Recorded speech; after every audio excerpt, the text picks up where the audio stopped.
if you die in the Matrix. They made a big point about it in the film. If you die in the Matrix, you die in the real world, because your brain doesn't recognise the difference. Maybe that's why death is such a weird thing to us, because we have no reference point for it. You just aren't here anymore. And that's the thing. Traces of that person are still there. Things they owned, people they loved, and who loved them, in best cases. A legacy left behind, whether it be by way of family, or money, or achievement. Some people fear not having any of those things to leave a mark with, leaving nothing to show that you were even here. And I'm sure that there have been many that fall into that category. But what if it was the other way round? You don't die, but everything is taken away from you as if you had.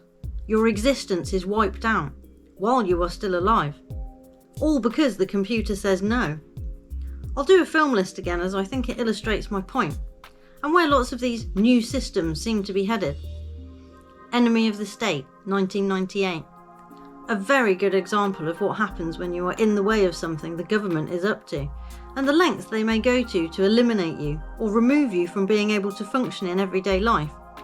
By freezing bank accounts, tapping phone lines, using satellites to monitor and pursue a person.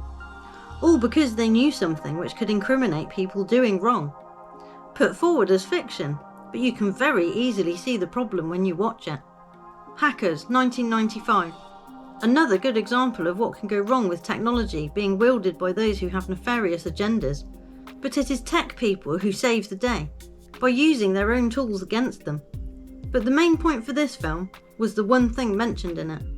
As a threat, in fact, to try and bribe someone, showing that they could digitally alter someone's image to match a name and details of a criminal, have them arrested, and then change the picture back so that they are lost in the system.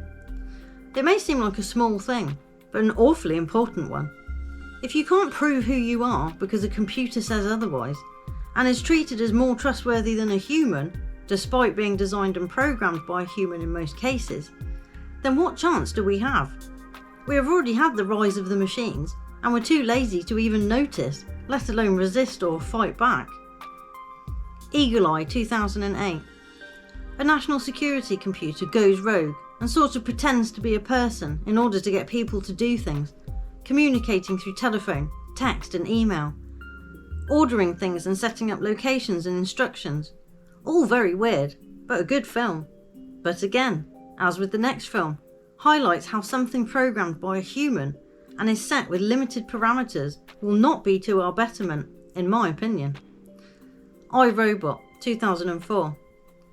Another where the initial programming by a human is taken very literally by a robot created to save us all from ourselves, who then unleashes a robot attack to control people for their own good, because we are so destructive.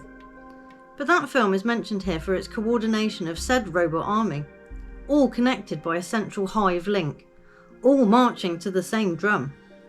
If they get to monitor all your conversations and always listen, as well as talk silently themselves, how would you know? 2001, A Space Odyssey, 1968. How? Need I say more? There is something very sinister about a person trying to be your overseer and be in control of your every move, deciding what to allow or deny you. So why would it be any less creepy because it is a mechanical representation of a humanistic ideal?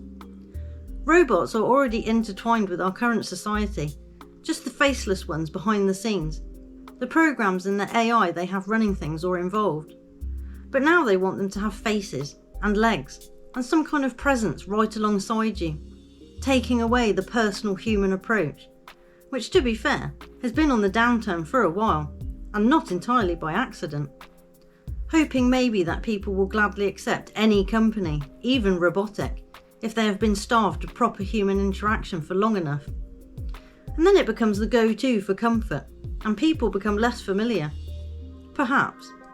But the powers that be already do, and will continue to hide behind technology and systems, seeming incapable when the computer says no, to understand what you mean when they say the computer is wrong.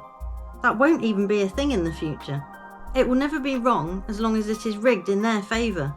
The camera never lies, as they used to say.